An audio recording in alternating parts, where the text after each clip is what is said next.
Shalom, estamos en el aire, vamos a comenzar esta clase que habíamos prometido, clase que tenemos mensualmente por este medio, así que vamos a estar comenzando un nuevo tema, una clase con un nuevo tema.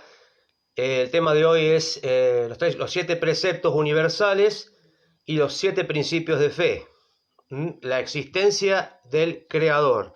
Hoy vamos a estar hablando acerca de la existencia del Creador, un tema realmente muy importante para todas las personas, para todos los seres humanos. Así que bueno, vamos a estar avanzando en esto. Vamos a estar comenzando la clase, primeramente saludando a todos aquellos que nos están comenzando a ver. Ya sabemos que va a ir un tiempo para que se vayan sumando a esta clase. Esta clase especialmente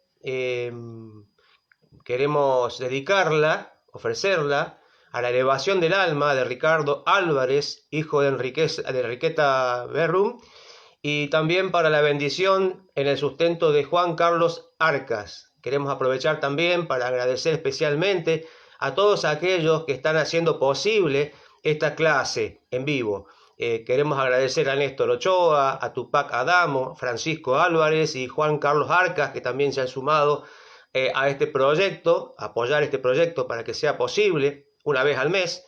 Y bueno, justamente vamos a, como le decía al principio, a desarrollar el tema, los 7 preceptos y los 7 principios de fe, la existencia del Creador.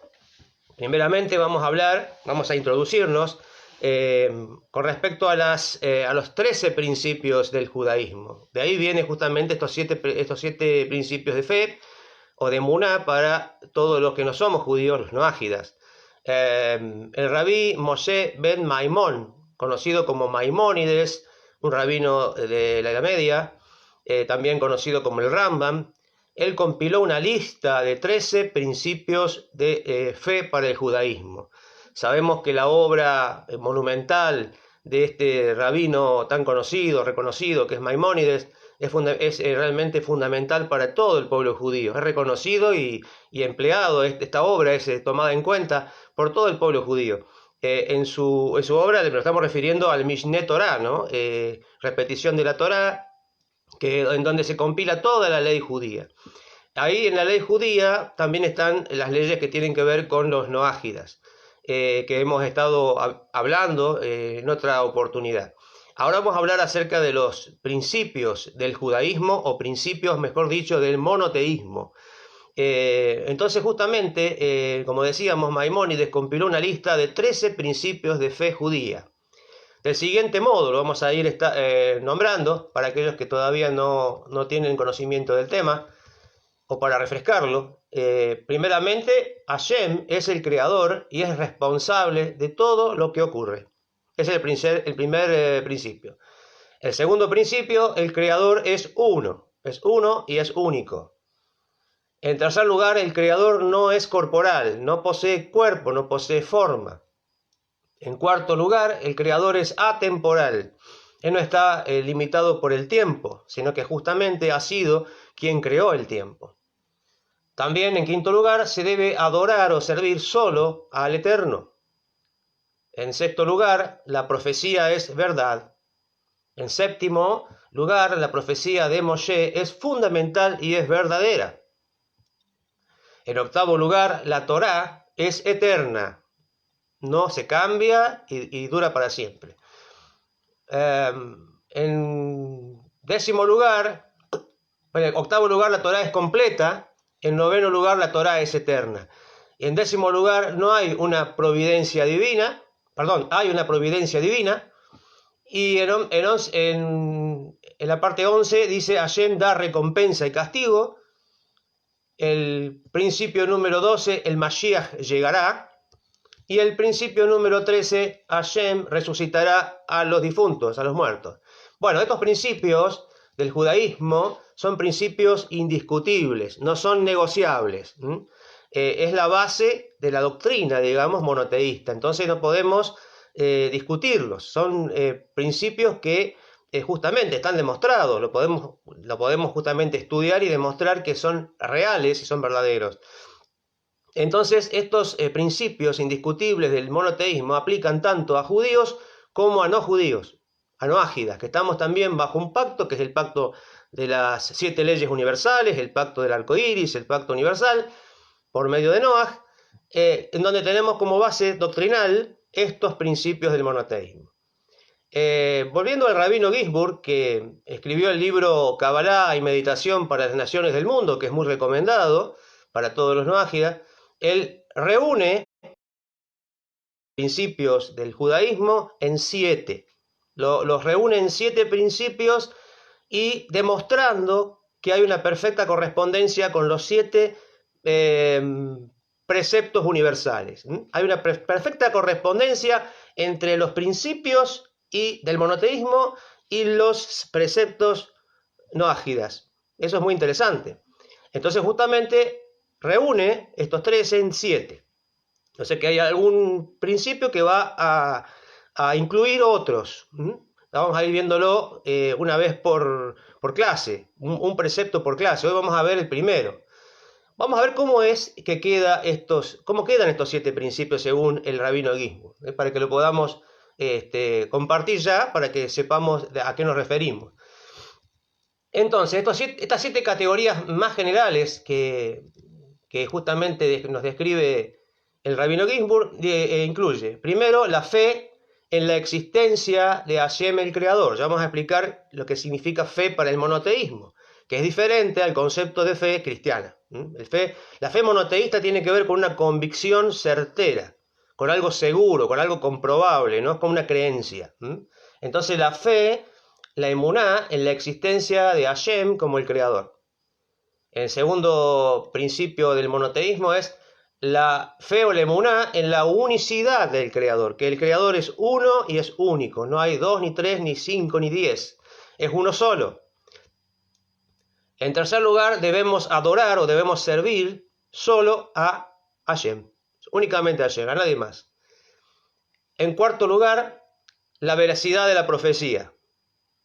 En quinto lugar, la eterna verdad de la Torá. En sexto lugar, la recompensa y la sanción. Y en séptimo y último lugar, el buen destino, el destino final de la creación. Estos son los 7 principios que postula el rabino Ginzburg, basado en los 13 principios de la fe monoteísta del Rambam o de Maimónides, que es considerado, como decíamos, por el judaísmo en general. Entonces, enseñar cada precepto con su correspondiente principio brinda una visión más balanceada de las convicciones del noágida y de su cumplimiento. Esto es lo que nos dice el rabino Ginzburg. Por eso estamos dedicando estas clases a enseñar, a profundizar, a meditar acerca de estos principios y su correspondencia con los preceptos universales. Bien, a partir de esta clase entonces vamos a ir abordando cada uno, como dijimos, estos principios que forman parte de la doctrina básica, la doctrina fundamental del noágida. En primer lugar, vamos a ver entonces el primero, la fe o la emuná, la convicción certera en la existencia de Hashem, el Creador. Justamente esto da claramente una expresión positiva a la prohibición contra la blasfemia. ¿Sí? O sea que uno, al estar consciente, al poder ver, considerar la existencia del Creador, obviamente no va a blasfemar contra Él. Porque cuando uno conoce realmente a Dios, al Eterno, entonces obviamente le va a respetar, le va a temer y hasta le va a amar, de acuerdo a su conocimiento. Y esto va a impedir, obviamente va a proteger a la persona contra la blasfemia. No va a poder transgredir este precepto de no cometer blasfemia. Muy bien. Entonces los principios del monoteísmo, como dijimos, son convicciones certeras y no son creencias. Son principios de emuná. La emuná tiene que ver con verdad, con algo certero, con algo seguro, con algo comprobable, racional.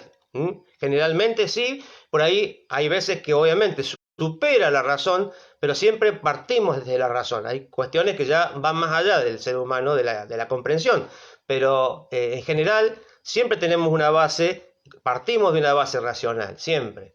Y aquellas cosas que ya se nos van de nuestra inteligencia, que ya nos superan, bueno, lo dejamos librado a la confianza en el Creador.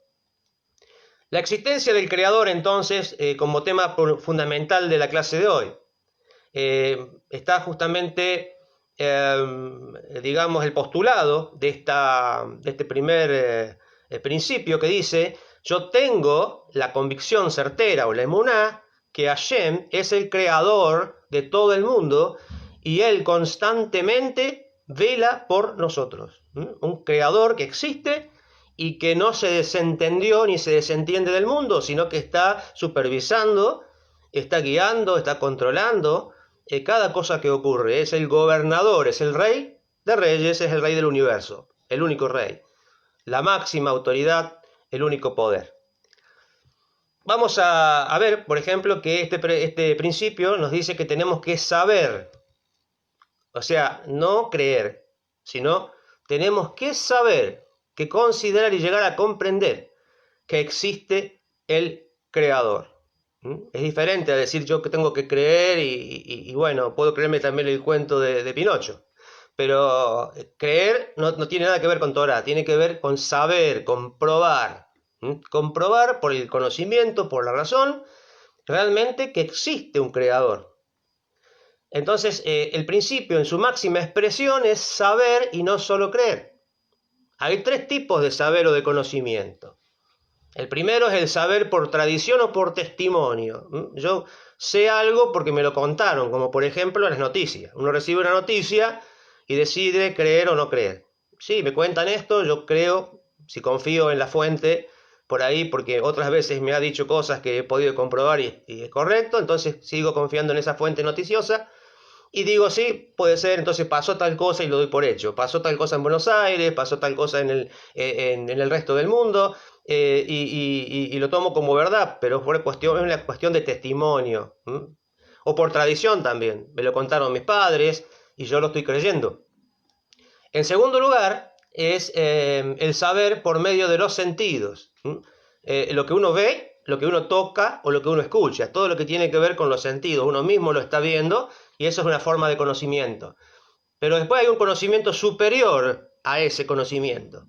Y es el conocimiento de la lógica racional. Cuando uno tiene fundamentos y puede demostrarlo, ¿no es cierto? Con fundamentos claros, con razonamientos claros, lo que está diciendo.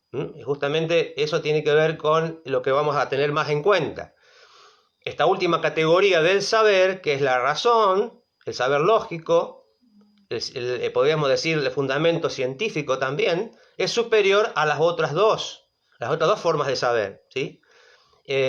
No se nos escapa que la sabiduría humana es limitada, como dije recién, pero este nivel de racionalidad, o sea, saber de la existencia divina, es el más alto nivel al que puede acceder un hombre normal. O sea que el hombre ha sido diseñado por Dios, ha sido creado por Dios para que lo pueda descubrir. Para que pueda descubrir que existe el Creador. Tiene ese nivel. Obviamente, hasta ese nivel puede llegar. Entonces, sobre ese nivel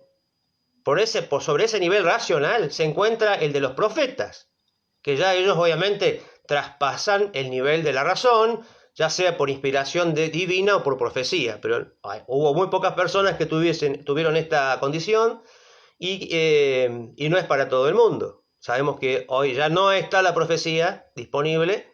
Seguramente, obviamente, creemos que va a volver la profecía con la era mesiánica, donde todas las personas van a poder tener un nivel muy elevado nuevamente, pero hoy en día no está disponible. Pero sí la razón nos sigue siempre. Somos seres racionales. Entonces, la razón que nos ha sido dada por el Creador nos permite, es una herramienta para poder descubrirlo. Entonces, en segundo lugar, el Creador existe. Cuando decimos el Creador existe, ¿a qué nos referimos? Bueno, saber que existe el Creador, es decir, una existencia absolutamente perfecta en todo aspecto posible. Y ella es la causa de todo lo que existe. ¿Está bien? O sea, es una existencia perfecta. Todo existe porque existe el Creador. Si no existiera el Creador, no existiría nada. Obviamente que sería algo imposible. Es una forma de razonar, es decir, si no existiera la fuente de todo, lo demás tampoco existiría. Entonces la verdadera existencia es la existencia de Dios. Nuestra existencia es una existencia condicionada, es una existencia que viene porque Él existe. Pero el que existe realmente, el que existe es Él solamente, y por Él pueden existir las demás cosas. Entonces, en Él y por Él reside la posibilidad de existencia de todas las demás cosas. Hay dos tipos de existencia: la existencia obligatoria, que sí o sí tiene que existir, tiene que estar, que es la del creador, como dijimos. Y después está la existencia opcional, que es la de la creación. La creación puede o no puede estar. O sea que no es necesario, no es imprescindible que haya creación. El creador va a existir igual. El creador existe igual y de hecho existió sin que hubiese una creación. Entonces, digamos, la existencia obligatoria es la del creador. Y todo lo demás existe porque Él existe. Muy bien. Entonces la relación de Dios con la creación no es similar a la relación de un artista con su obra, por ejemplo, con un cuadro que ha hecho un pintor, en donde una vez que el pintor, por ejemplo, termina su obra, no existe una relación ni precisa la obra del artista para poder seguir existiendo. O sea que una persona que pinta un cuadro, la coloca allí, la cuelga, y ese cuadro no necesita más del pintor para poder seguir estando allí y para poder existir. En cambio, acá hablamos de otra cosa, ¿sí? O sea que la creación existe todo el tiempo que Dios quiere que ella exista. O sea, tú y yo y todo lo que nos rodea existe porque Dios quiere, porque Dios nos está creando, digámoslo así, en cada momento. Y de esa manera nos permite ser alguien y existir en este momento del tiempo. Entonces, siempre necesitamos del Creador. No es que alguna vez nos creó y nos dejó y ahora hacemos y vivimos y nos movemos por nuestra cuenta, sino que siempre vamos a necesitar y vamos a estar siendo creados y recreados por Dios. Y aún así vemos lo maravilloso que es la grandeza del Creador, que aún muchas personas que no creen en Él, o sea, no lo consideran, mejor dicho, e incluso hasta transgreden sus preceptos, están siendo creados y recreados a cada instante por el mismo Dios, por el mismo Creador que está recibiendo esta devolución tan fea, ¿no?, de muchas personas. Sin embargo, esa muestra la misericordia del Creador, la posibilidad que le da a cada instante, cada segundo a la persona de existir, de vivir, para encontrarse con Él, reconocerle y poder evolucionar como un alma, ¿no? Que obviamente, o sea, Él comprende y entiende la finitud del ser humano y sabe nuestras limitaciones, y sabe nuestra dureza, y sabe lo ciego que muchas veces somos ante la existencia y la verdad de su existencia.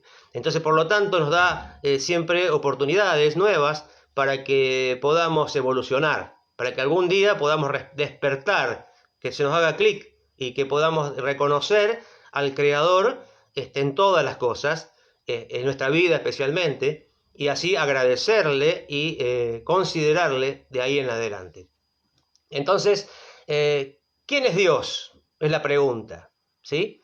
Y justamente la definición que emplea Maimónides al referirse al Creador proviene de lo que Él en realidad es.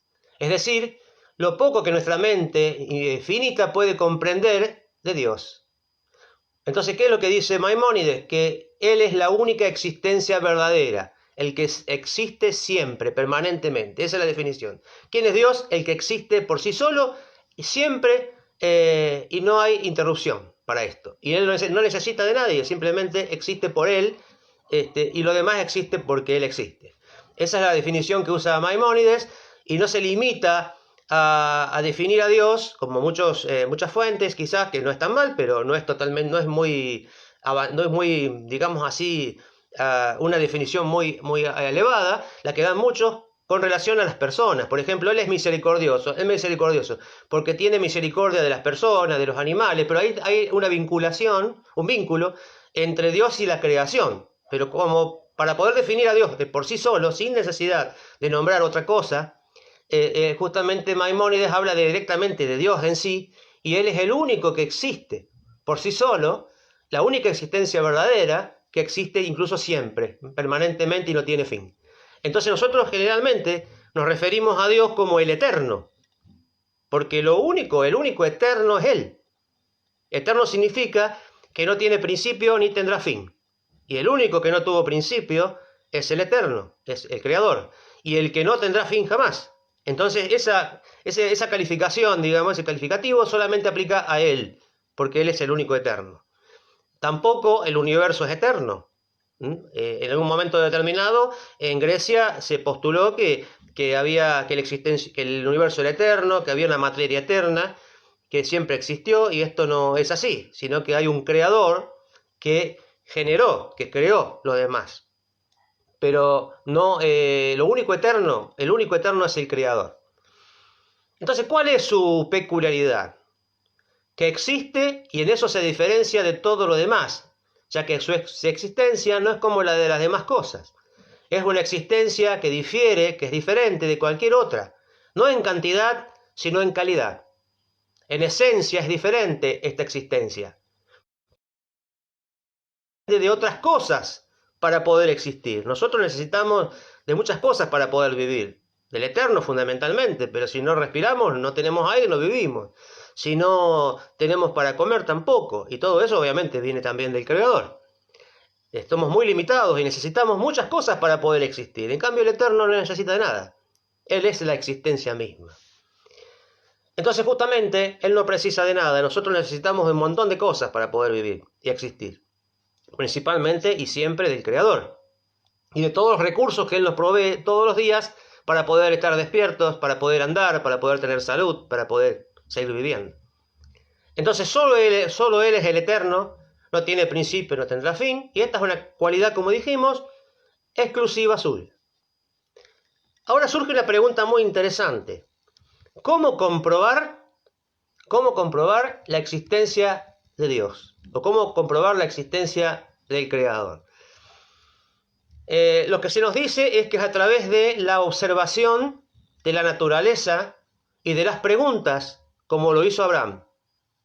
Abraham justamente, en su momento, cuando vivía en una familia idólatra, donde su papá, Terah, justamente se dedicaba a fabricar ídolos y a venderlos, él comenzó a preguntarse acerca de estas cosas, acerca de lo trascendente, acerca de Dios, digamos, del Ser Supremo. Y por las preguntas y por el razonamiento, por la observación incluso de la naturaleza, de ver las estrellas, de ver la perfección que hay en el mundo, él pudo llegar a la conclusión de que hay un solo y único creador de todas las cosas. Entonces, justamente la pregunta es, ¿todo surgió por casualidad?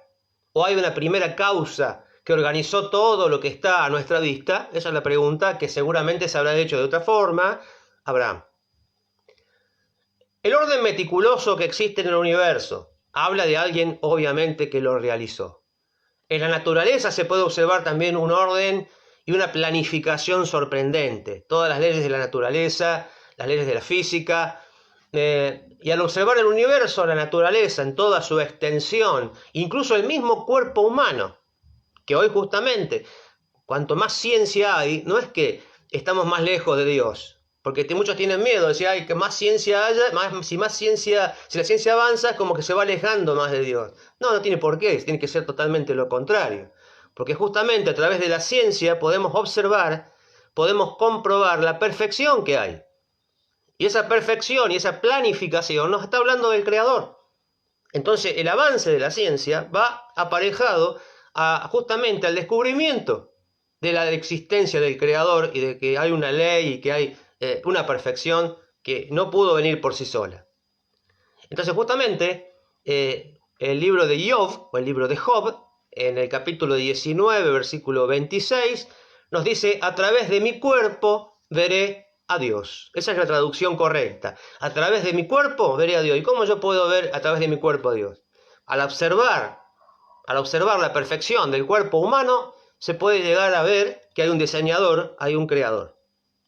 Esa es una de las respuestas que nos da justamente el Tanaj acerca de esta pregunta, que se puede comprobar también a través de la observación del cuerpo humano, que es perfecto en su diseño.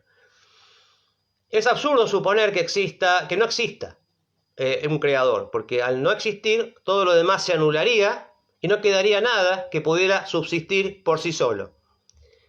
Si pudiéramos suponer que todo dejara de existir con excepción del creador, no se anularía la existencia de Dios, no afectaría a Dios esto, y en nada lo afectaría, pues le basta consigo mismo para existir y no precisa de nada ajeno a él.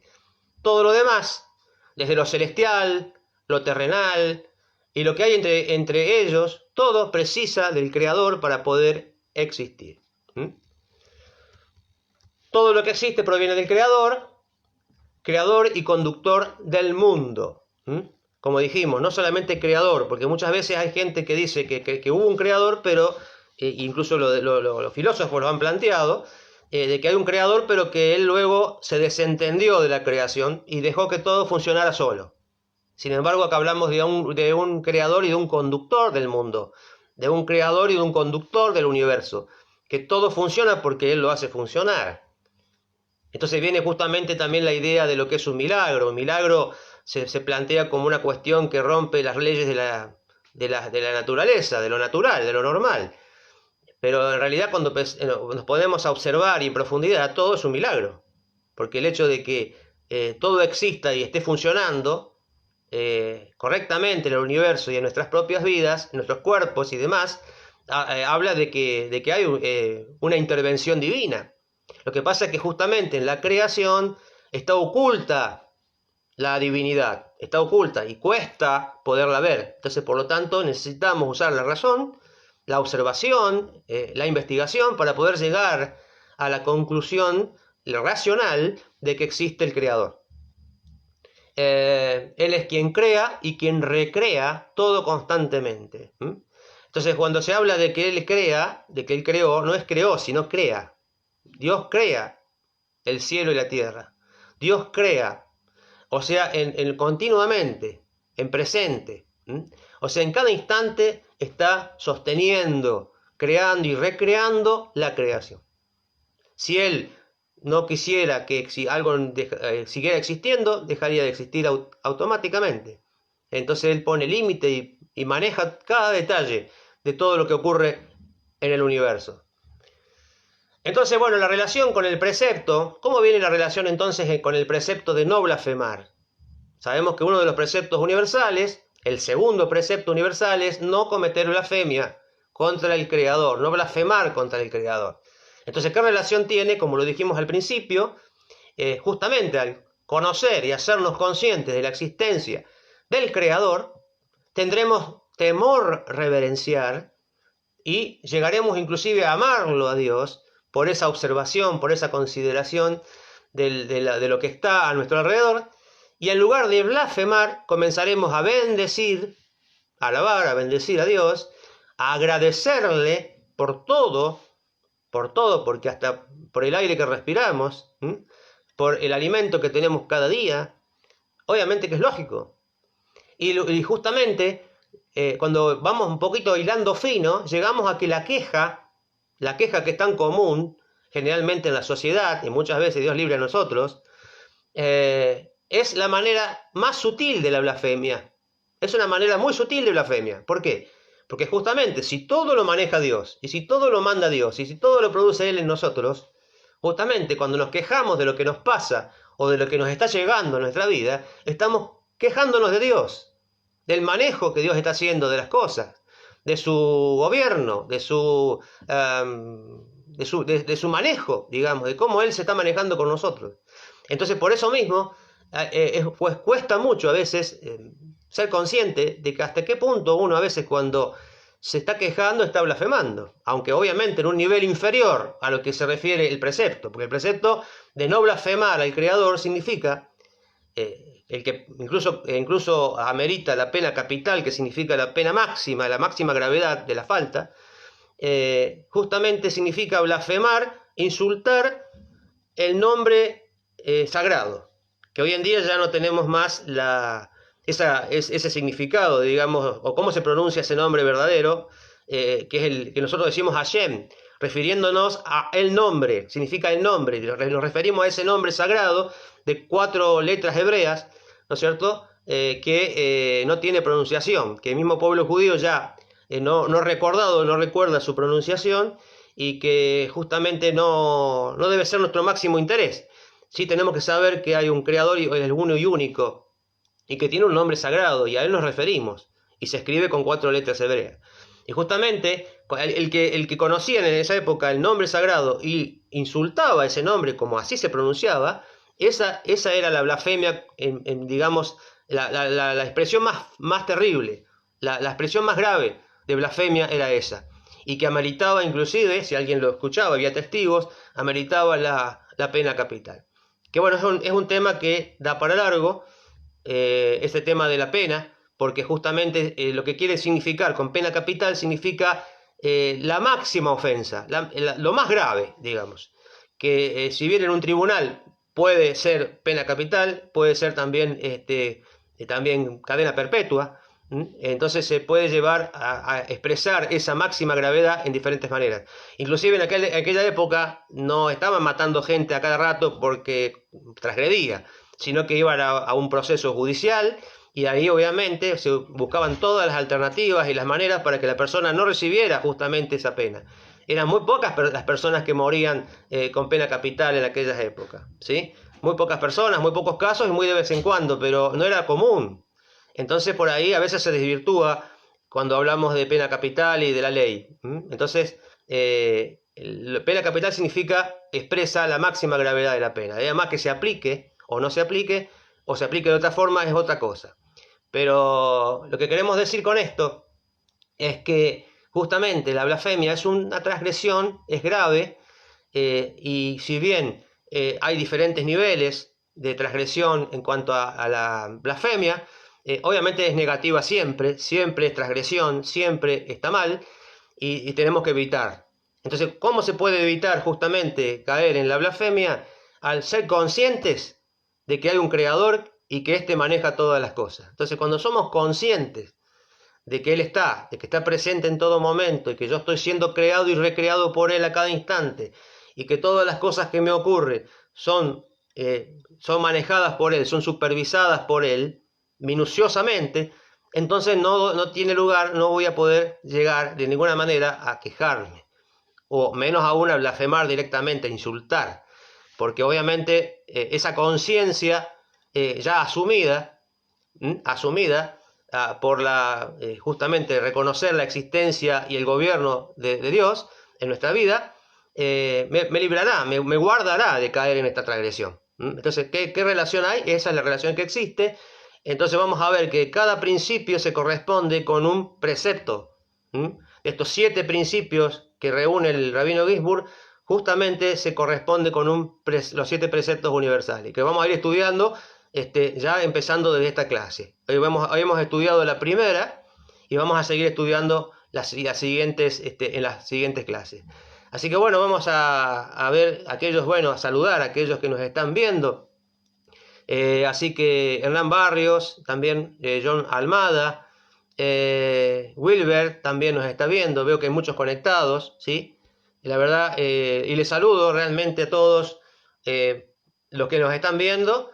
Y bueno, ya estamos llegando al final de esta clase, que seguramente va a ser una clase que va a ser vista por otras personas en otro horario, porque va a quedar grabado justamente en el espacio de Facebook de Torah para las Naciones, y a su vez lo voy a subir también a mi canal propio de YouTube para que esté disponible para toda persona que lo quiera ver y también para que todos ustedes y las demás personas puedan compartirlo con las otras personas. Sí, son videos, como ustedes ven, clases que son muy para toda la gente. No tenemos nada de religiosidad en esto, sino que estamos hablando de cuestiones espirituales que tienen que ver con leyes universales, con leyes eternas, y que son para todo el mundo. Justamente al ser universales son para todo el mundo. Entonces podemos compartirla a estas clases como un instrumento para crear conciencia, generar conciencia en la gente a nuestro alrededor. Les agradezco mucho la atención, en un día domingo, aquí ya casi 11:30. Yo no tengo mucho control del horario acá, pero deben ser por allí. Y sabemos que no es fácil a veces los domingos destinar un tiempo, pero bueno, les agradezco a ustedes que han estado conectados en el horario fijado y han podido seguir justamente esta charla. Ahí John Almada dice gracias también, agradece por el tema de la clase. Y a todos los que están conectados, que yo veo, les saludo también a todos ustedes.